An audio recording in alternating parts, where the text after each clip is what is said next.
Well, happy Workers' Day to all of our viewers today. And today is also International Workers' Day, but it holds specific value for South Africans.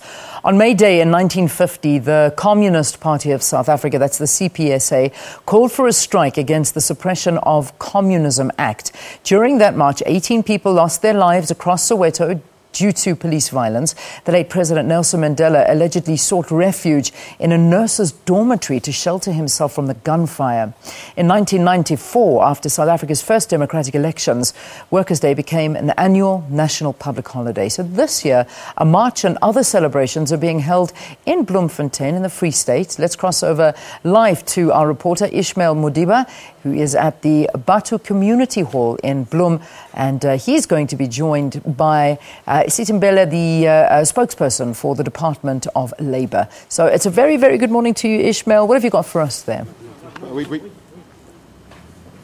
Well, good morning, Leanne. You are coming to us live here at Batu Community Hall in Mangaung in Bloemfontein. It's still early in the morning. As you can see behind me, there is no activity. But later on during the day, the workers will be coming in hundreds of thousands to gather here, preparing themselves for a march where they'll be marching from here to a destination where they'll be having a rally. So we know that, as you explained perfectly, that this is an international workers' rally. But to tell us more, to talk about the issues affecting the workers, we've got here Sithembele Tshwete, who's going to tell us about the issues affecting the workers and how, as the department, they are dealing with those issues. Mr. Tshwete, good morning and welcome to Morning Live. Good morning, sir. How are you doing? Mr. Tshwete, first of all, let's talk about, remember in the past that there was the issue of the labour brokers. How has you at the department managed to deal with the discussion around the labour brokers? Yeah, look, with the recent amendments to the Act, we have seen a situation where workers under labour brokers, enjoy the same rights as all other workers. Previously, workers under labour brokers worked in situations where they could not be covered by the acts that cover, the other employees.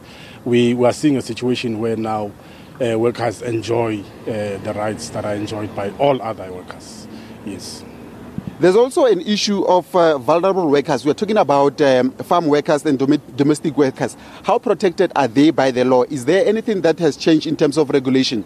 They are first and foremost included in all the acts now, domestic workers as well as farm workers, not as previous where they were not included. They also do enjoy the same rights as other workers. Also, we do find that when it comes to wages and salaries, the minister, can set, the minimum wages for them, in what is called sectoral determinations. Yeah, they are protected, And also with regards to the UIF Act that is being amended, what does this mean in terms of the amendment that has been made? There's been progress also with regards to the Unemployment Insurance Fund. You will remember that there is amendments that have just been made to law just recently.